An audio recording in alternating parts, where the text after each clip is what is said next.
It is so good to have you aboard with me. My name's Mr. Gravy, and I'm back with another No BS MLB The Show tips video. I don't know. Is this even a tips video? Probably not. So, let's talk about the new blog post MLB The Show put out, the hitting community stats. If you're wondering why it looks a little different today on screen, it's because I'm doing this on stream. So come check it out, by the way. It's a good time. So anyway, yeah, let's take a look at this blog post. I want to go through it very quickly. This won't be a very long video, but I kind of wanted to point out some stuff that I thought was interesting and might actually make you think a little bit differently when you're playing. This is a brand new thing that they decided to put out just August 6th, so I'm a little bit late on it, 6 to 7 days later, but no big deal.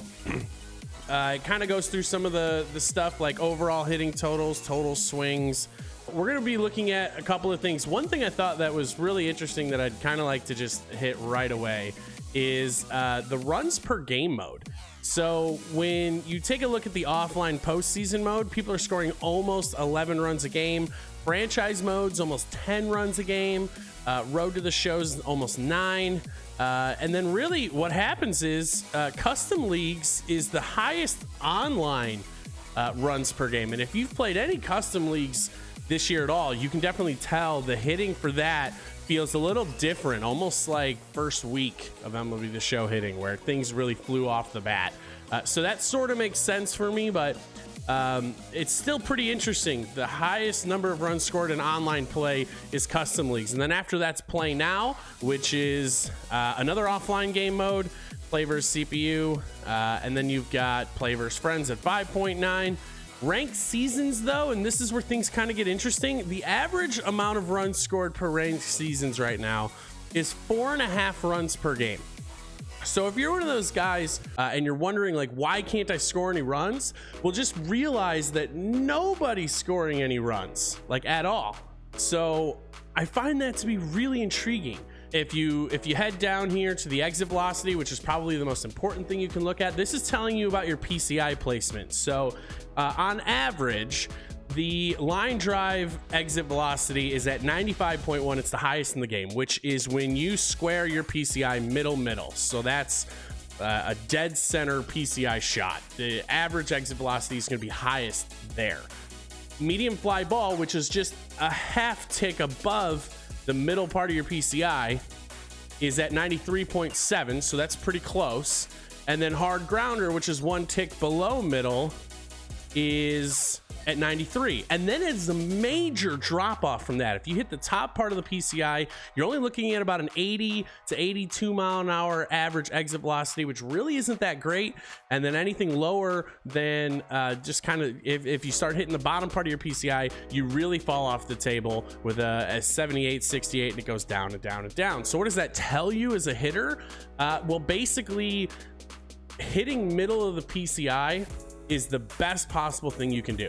So I know if you're one of those guys who use diamond, circle, altitude, any of those ones that show like the high line at the top, middle line, and the small line, even if somebody's got a big top line or top dot, your best bet is still going to be to shoot middle of the PCI, because if you can get it middle of the PCI, kind of the bottom part of the top dot, you'll have the best possible exit velocity, which is going to lead to more home runs. It's going to lead to more extra base hits, and it's going to lead to harder hitting overall, which I think is really important. So that's kind of the breakdown I wanted to real quick go over with exit velocity. I thought it was very interesting, particularly the drop off. Just getting out of the middle of the PCI really devastates your ability to hit the ball hard. And the whole point of this game is to hit the ball hard and generate the highest exit velocity possible to have the best possible hit outcome. So that's kind of the big takeaway there.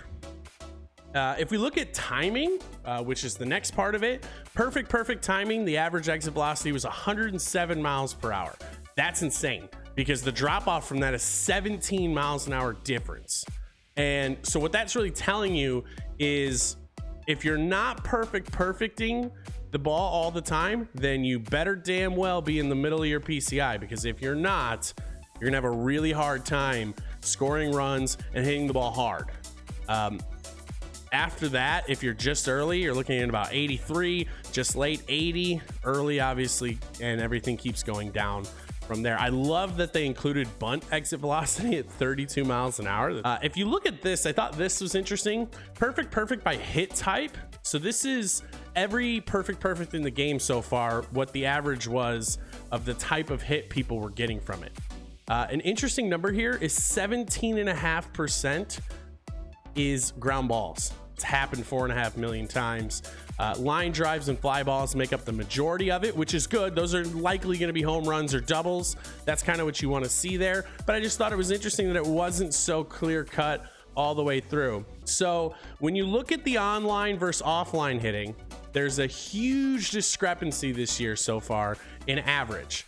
Or honestly, all around, there's just a big difference. When you play this game offline, there just seems to be all around higher production, which probably doesn't surprise you really, but it makes me wonder sometimes if online play doesn't have a little bit of a slider tweak here or there.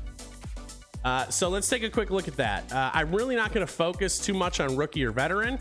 I thought it was interesting though that overall throughout the course of this entire game and all the people that you see hitting above 300 and these top players all the time, the average person in this game is hitting 275 on All-Star. So if you're looking at your stats right now and you think to yourself, I'm not hitting well at all this year, I'm only hitting 289, you're above average in just about every one of these difficulties. And then Hall of Fame drops to 263.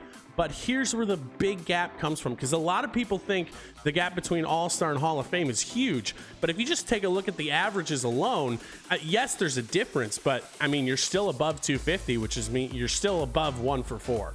But here's where things get interesting. And a lot of the top players play in the Legend difficulty, a lot of really good players. It's basically World Series and up. If you're in World Series and up, the average hitting average right here, 205. So even though those guys are the best in the world and they're the best players around who are playing at the highest levels, they're still only hitting 20% of their hits. 20%, that's it. That's not very good. So if you think that you can't hit in this game, just keep grinding these at bats. It's important to have good at bats, at bat in, at bat out. Want to be squaring up the ball in the PCI middle part. And you want to be trying to have the best timing possible. The overall average, batting average this year is 274. Now I get that you can't just use average, so we'll go through things. So let's take a look at perfect. They say the average this year, and I only say that because I feel like I've had a ton of perfects this year, and I don't feel like I'm hitting 85%, but maybe I am, I don't know. On All-Star, 848, which is higher than veteran, which I thought was interesting. In fact, they all just go up really from here, except until you get to legends. So I find it interesting at lower difficulties, perfects don't seem to do as well. So if you ever feel like you're kind of getting gypped on your perfects at lower difficulties, well, average shows you kind of are, which I think is just crazy. Stats are awesome. So 848 if you're at All-Star, 856 if you're at Hall of Fame. Seems like Hall of Fame's the sweet spot for perfects. If you're getting perfects in Hall of Fame, you're probably hitting the ball out of the ballpark, or you're hitting very well. Get into Legend, drops to 845, which is just about the All-Star range. So either way, perfects, definitely the way to go this year. It's not even close. You got to work on your timing. These stats really opened my eyes. You really got to get your timing down to a T if you're going to really hit well in this game. Because when you look at good average, you drop almost 300 points right after that. And good is basically any of the greens, because they now have the meter. They no longer say good, okay, or good goods. But those are basically those are your 87 to 90 mile an hour exit velocity swings with good timing. That's what you're looking at there. You're still going to be hitting above 500, which is great across all difficulties, but overall it's a 300 point drop from being perfect, which I mean is obviously a major difference. It's still really good. If your timing is any worse than good, you might as well throw it out the window. You can see the good okay averages this year are abysmal, just absolutely horrible. 170 if you're on All-Star, 179 if you're on Hall of Fame, and just a $190 on Legends. So the good okays are basically when your PCI isn't really dead in the middle or just off of middle, and it's more on those outer parts of the PCI, whether it be high, low, in or out, and you good time it and you don't perfect it. Good luck hitting the ball, because you're only hitting on average about a $180 on Hall of Fame. or higher. So a pretty interesting stat there, I thought, because I always thought good okay, especially at the early part of this year, meant I was doing something right. But on the flip side, clearly it's a huge downgrade. So you want to make sure timing is something you're working on all the time. I do have a timing video. I'll put that in the description below. Check that out. It's a good one. We don't really need to go through good week because it's just getting worse. So I thought home runs would be actually a little bit higher than they turned out to be. But on average, home runs as a percentage of hit overall combined between all difficulties, about 25%. It's not too crazy for a video game, to be honest. A lot of people complain, well, this game just has too many home runs. People hit home runs all the time. Every game's like 10 to 12. But at the end of the day, if you look at the overall averages, only about 25% of all hits are home runs, which, don't get me wrong, is a lot. But for a video game, baseball game, I really don't think that's too bad. I think it's actually pretty good. 5% of all hits so far this year have been perfect. Of all at bats, I should say, have had a perfect swing in it. I find that to be interesting. And across the board, almost a 20%, a 19.5% strikeout rate across the way. So if you feel like you're striking out more this year, you probably are. We don't really need to go through offline, so that kind of wraps up my breakdown of this. I hope you enjoyed the video. Leave a like and sub below. If you want more stuff like this, I do all sorts of different breakdowns and things like that. Let me know in the comments below, and I can go over more stuff. But thank you, and as always, happy hitting.